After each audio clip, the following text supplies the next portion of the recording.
বাড়িটা মোড়ল বাড়ি নামে পরিচিত। পদ্মজার দাদার নাম ছিল মিয়াফর মোড়ল। তিনি গ্রামের একজন সম্মানিত লোক ছিলেন। 6 কাঠা জমির উপর টিনের বিশাল বড় বাড়ি বানিয়েছিলেন 4 ছেলের জন্য। 2 ছেলে 16 বছর আগে 1971 সালের যুদ্ধে নিহত হয়েছে। দুজনই টকবগে যুবক ছিল, আর একজন 8 বছর বয়সে কলেরা রোগে গত হলো। বাকি রইল মোর্শেদ মোড়ল। বর্তমানে এই বাড়ি মোর্শেদের অধীনে। যদিও তিনি থাকেন না সব সময়। পুরো বাড়ির চারপাশ জুড়ে গাছগাছালি, বাড়ির পিছনে নদী।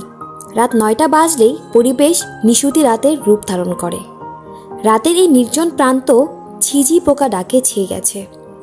ঝিঝি পোকার সাথে পদ্মজার ভাঙা কান্না মিলেমিশে ভৌতিক পরিবেশ সৃষ্টি করেছে। মনে হচ্ছে কোনো আত্মা তার ইহজীবনে না পাওয়ার কোনো বস্তুর শোকে এমন মরা সুর ধরেছে। হেমলতা পদ্মজাকে টেনে পাশে বসান। পদ্মজা ডান হাতের উল্টো পাশ দিয়ে চোখের জল মুছে হেমলতাকে বলল, মামা সৌদি যাওয়ার আগের দিন আমাদের সবার দাওয়াত ছিল না নানা বাড়ি? খালামণি, ভাই বোনেরা এসেছিল। সেদিন ঢাকা থেকে যাত্রার লোক এসেছিল স্কুলে, মনে আছে আম্মা? আছে। উঠানে ঠপ করে একটা আওয়াজ হয়। হেমলতা পদ্মজা কেঁপে উঠল। পূর্ণা প্রেমা দরজায় কান পেতে রেখেছিল মা বোনের কথা শুনতে। হুট করে কিছু পড়ে যাওয়ায় আওয়াজ হওয়াতে দুজন ভয় পেয়ে যায়। দরজা ঠেলে হুড়মুড়িয়ে রুমে ঢুকে পড়ে। হেমলতা বড় মেয়ের সাথে গোপন বৈঠক ভেঙে দ্রুত পায়ে বারান্দায় এসে দাঁড়ায়। উঠানে বিদ্যুৎ নেই, হারিকেন জ্বালান। পিছনে 3 মেয়ে এসে দাঁড়িয়েছে। একজন মায়ের 3 মেয়ে নিয়ে একা এত রাতে বড় বাড়িতে বাস করাটাও যুদ্ধ বটে। হেমলতা গলা উঁচিয়ে প্রশ্ন করেন, কে কে ওখানে? আমি। চিরপরিচিত এই কণ্ঠ চিনতে হেমলতার বিড়ম্বনা হলো না। তিনি ব্যস্ত পায়ে উঠোনে নেমে আসেন। গেটের পাশে মোর্শেদ মোড়ল পড়ে রয়েছেন, গায়ে চাদর। হাপড়ের মতো বুক ওঠানামা করছে তার, যেন দম ফুরিয়ে যাচ্ছে। হেমলতা 2 হাতে মোর্শেদকে আঁকড়ে ধরলেন। পদ্মজা, পূর্ণা দৌড়ে আসে। মোর্শেদের এমফাইসিমা রোগ আছে।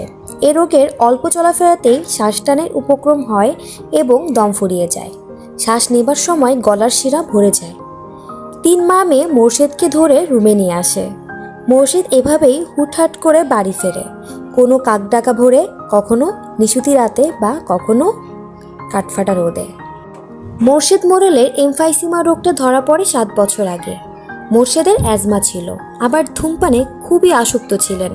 ফলে ফুসফুসের এই রোগটি খুব দ্রুত আক্রমণ করে বসে। মোর্শেদ খানিকটা সুস্থ হয়ে রাত 1টার দিকে ঘুমালেন। পূর্ণা প্রেমা রুমে গিয়ে শুয়ে পড়েছে। পদ্মজা বারান্দার রুমে ঝিম মেরে বসে আছেন। জানালার বাইরে চোখের দৃষ্টি। জ্যোৎস্না গলে গলে পড়ছে। কি সুন্দর দৃশ্য! পদ্মজার মন বলেছে মা আসবে তার খোঁজে, পুরোটা ঘটনা শুনতে আসবেই। সত্যি তাই হলো। কিছুক্ষণ পরেই হেমলতা আসলেন। আম্মা, বাতিটা নিভিয়ে দাও, বলল পদ্মজা, কণ্ঠ খাদে নামানো। হেমলতা বাতি নিভিয়ে পদ্মজার পাশে এসে বসেন। পদ্মজা তৈরি ছিল, তবুও অপ্রস্তুত হয়ে পড়ে। খুব অস্বস্তি হচ্ছে। সে গোপনে দীর্ঘশ্বাস ছাড়ল। পদ্মজা তখন 4র্থ শ্রেণীর ছাত্রী। বয়স 10 ছিল। খুব কম বয়সেই তাকে স্কুলে পাঠানো শুরু করেন হেমলতা। সেদিন নানা বাড়িতেই সবার দাওয়াত পড়ে। হানিফ চলে যাবে সৌদিতে, তাই এত আয়োজন। পরিবারের মিলন আসর বসে। স্কুল মাঠেও সেদিন নাচ গান অনুষ্ঠিত হয়। বাড়ির সবাই সেখানেই চলে যায়। বাড়িতে থাকে শুধু পদ্মজা, পদ্মজার বৃদ্ধ নানা আর হানিফ। পদ্মজা ঘুমেছিল, তাই বাকিদের সাথে যেতে পারেনি। যখন ঘুম ভাঙে, আবিষ্কার করল বাড়িতে কেউ নেই। মোর্শেদ হঠাৎ করেই অসুস্থ হওয়াতে হেমলতা বাপের বাড়িতে উপস্থিত ছিল না। পদ্ম নাকি? পদ্মজা বাড়ি থেকে বের হওয়ার উপক্রম হতেই কানে আসে হানিফের ডাক। পদ্মজা মিষ্টি করে হেসে মাথা নাড়ালো। হানিফের লোলুপ দৃষ্টি তখন পদ্মজার সারা শরীর ঘুরে বেড়াচ্ছে। এইটুকুমের ফর্সা চামড়া বিকৃত মস্তিষ্কের হানিফকে যেন বড্ড টানে। আয় তো, আমার ঘরে আয়। সহজ সরল শিশুসুলভ পদ্মজা মামার ডাকে সাড়া দিল। সে শুনেছে মামা ভাগ্নি যেখানে, আপদ নেই সেখানে। অথচ সেদিন সে মামাকে ঘোর আপদ হিসেবে জানল। পদ্মজা রুমে ঢুকতেই হানিফ দরজা লাগিয়ে দিল। পদ্মজার মন কেমন করে ওঠে হানিফের অদ্ভুত চাহনি আর দরজা লাগানো দেখে। হানিফ কুৎসিত অঙ্গভঙ্গি প্রদর্শন করতে থাকে। পদ্মজার দেখতে খুব খারাপ লাগছে, ভয় করছে। এদিকে আয়, তোর লগে গল্প করি। হানিফ বিছানায় বসে পদ্মজাকে কাছে রাখে। পদ্মজা কাছে যেতে সংকোচ বোধ করে। হানিফ পদ্মজার ডান হাত ধরে টেনে কোলে বসায়। তুই জানস, তুই যে সবার থেকে বেশি সুন্দর। হানিফের প্রশ্ন পদ্মজার কানে ঢোকেনি। সে মুচড়াতে থাকে হানিফের কোল থেকে নামার জন্য। আপত্তিকর স্পর্শগুলো পদ্মজার খুব খারাপ লাগছে, কাঁদতে ইচ্ছে হচ্ছে। মোসরাস ক্যান্ডেসেরি, শান্তমতো বইয়া তাক, মামা মেলা থেকে সাজনের জিনিস কিনা দিমু। হানিফ শক্ত করে দুহাতে ধরে রেখেছে পদ্মজাকে। পদ্মজা কিছুতেই নামতে পারছে না। মামা, আমি চলে যাব, কাঁদো কাঁদো হয়ে বলল পদ্মজা। কই যাবি? মামার ধারে থাক, বলল হানিফ। হানিফের শক্তপোক্ত হাতের স্পর্শগুলি খুব অস্বস্তি দিচ্ছে। স্পর্শকাতর জায়গাগুলোতে ব্যথায় বিষিয়ে উঠছে। পদ্মজা কেঁদে উঠে ভেজা কণ্ঠে বলল, বাড়ি যাব আমি, ব্যথা পাচ্ছি মামা। হানিফ হাতের বাঁধন নরম করে আদুরে গলায় বলল, আচ্ছা, আর ব্যথা দিতাম না, কান্দিস না। পদ্মজা চট করে কোল থেকে নেমে পড়ে। হানিফকে তার আজরায়েল মনে হচ্ছে। মায়ের কাছে সে আজরায়েলের অনেক গল্প শুনেছে। আজরায়েল যখন জান নিতে আসবে তখন শরীর খুব কষ্ট অনুভব হবে। এই মুহূর্তে যেন ঠিক তেমন অনুভূতি হচ্ছে। তাহলে তার হানিফ মামাই আজরাইল।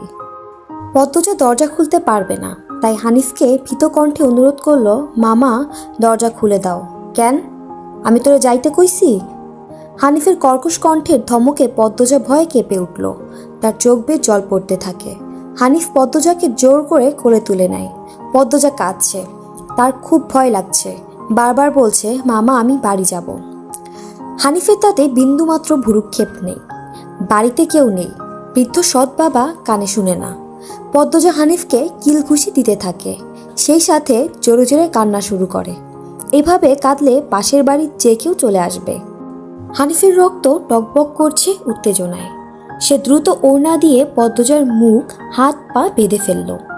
পদ্মজার দু চোখে পানি হানিফের চোখে লাগেনি। হানিফ ভীষণ আনন্দ পাচ্ছে, পৈশাচিক আনন্দ পাচ্ছে। সে সিগারেট জ্বালায়। খুব আনন্দ হলে তার সিগারেট টানতে ইচ্ছে হয়। সিগারেট টানতে গিয়ে মাথায় আসে নিঃশংস ইচ্ছে। নাক মুখ দিয়ে ধোঁয়া উড়িয়ে সিগারেট 2 আঙুলের মাঝে রেখে পদ্মজার বাম পায়ের তালুতে চাপ দিয়ে ধরে রাখে। পদ্মজা হাউমাউ করে কেঁদে উঠল। হেমলতা 2 হাতে শক্ত করে মেয়েকে বুকের সাথে জড়িয়ে ধরেন। পদ্মজা কাঁদতে কাঁদতে বলল, আম্মা তখন আমার খুব কষ্ট হচ্ছিল, আমার দমটা বেরিয়ে যাচ্ছে মনে হচ্ছিল। আমি তোমাকে খুব ডাকছি আম্মা, তুমি আসোনি। পদ্মজার কথাগুলো হেমলতার বুক রক্তাক্ত করে দেয়। এই যেন 1971 সালের পাকিস্তানিদের নৃশংসতা। নিজের চোখে তিনি দেখেছেন পাকিস্তানিদের নিষ্ঠুরতা। হানিফ আর তার দেখা অত্যাচারী পাকিস্তানিদের মধ্যে কোনো তফাৎ নেই। হেমলতা নির্বাক বাকরুদ্ধ। শুধু অনুভব হচ্ছে তার বুকে পড়ে আদুরের পদ্মজা হাউমাউ করে কাঁদছে, সর্বাঙ্গ যেন কাঁপছে। হানিফকে কত বিক্ষত করে দিতে তার হাত নিষ্পিস করছে। সেদিন একটুর জন্য পদ্মজা ধর্ষণ হয়নি। বাড়িতে সবাই ফিরে এসেছিল। পদ্মজা পোড়া স্থানের যন্ত্রণা সহ্য করতে না পেরে অচেতন হয়। বাকিটুকু আর পদ্মজাকে বলতে হয়নি। হেমলতা জানেন। পদ্মজার গা কাঁপিয়ে জ্বর আসে। 21 দিন বিছানায় ছিল। ততদিনে হানিফ দেশ ছেড়ে চলে যায়। পদ্মজা ভয়ে লজ্জায় ঘটনাটি কাউকে বলেনি। পায়ের পোড়া দাগ দেখে যখন হেমলতা প্রশ্ন করেছিল, পা এমনভাবে পুড়ল কি করে, পদ্মজা সহজভাবে জবাব দিয়েছিল, চুলার কাছে গিয়েছিলাম, চুলার লাকড়ির আগায় পা লেগেছিল। কথাটা পদ্মজা সাজিয়েই রেখেছিল, সাথে অনেক যুক্তি, তাই মিথ্যে বলতে একটুও কাঁপেনি। পুরো ঘটনাটা পদ্মজার বুকে তাজা হয়ে আছে। এই 6 বছরে লুকিয়ে কতবার কেঁদেছে সে। সব সময় চুপ করে কোথাও বসে থেকেছে। হেমলতা মেয়ের নিশ্চুপতা দেখে মাথা ঘামাননি, কারণ পদ্মজা ছোট থেকেই চুপচাপ ছিল। কিন্তু আজ হেমলতার খুব আফসোস হচ্ছে, নিজেকে অপরাধী মনে হচ্ছে। তিনি ভেবেছিলেন তার 3টা মেয়ে তার কাছে খোলা বইয়ের মতো, চাইলেই পড়া যায়। বিশেষ করে পদ্মজাকে বাড়ির পেছনের নদীর বুক দিয়ে তরতর করে বয়ে যাওয়া স্বচ্ছ টলমলে পানির মতো মনে হতো, যার জীবনে অস্বচ্ছ বলতে কিছু নেই, সবই সাদামাটা, সহজ সরল। অথচ পদ্মজার জীবনে কত বড় দাগ জ্বলজ্বল করে জ্বলছে, কত বড় ঘটনা লুকিয়েছিল। মেয়েরা কথা লুকিয়ে রাখার সীমাহীন ক্ষমতা নিয়ে জন্মায়। কথাটি নিজের মেয়েদের ক্ষেত্রে মাথায় আসেনি। পদ্মজা শান্ত হলে হেমলতা বলেন, পাটা দেখি। পদ্মজা বা পা বিছানায় তুলল। হেমলতা পদ্মজার পা কোলে নিয়ে পোড়া দাগটা দেখেন মনোযোগ দিয়ে। রক্ত টকবক করে ওঠে, রন্ধ্রে রন্ধ্রে হিংস্রতা যেন লুটোপুটি খাচ্ছে। এ পোড়া দাগ হানিফের রক্ত দিয়ে মুছব। কথাটি কত সহজ করে বলেছেন হেমলতা, তবুও পদ্মজা কেঁপে উঠল। কি যেন ছিল কথাটিতে। শরীরের পশম দাঁড়িয়ে পড়ে। হেমলতা বারান্দার রুম ছেড়ে বড় রুমে ঢুকেন। মিনিট কয়েক পর রামদা ছুরি নিয়ে উঠানে যান। উঠানে এক পাশে শক্ত পাথর আছে। ছুরিটা পাথরে ঘষতে থাকলেন সাবধানে।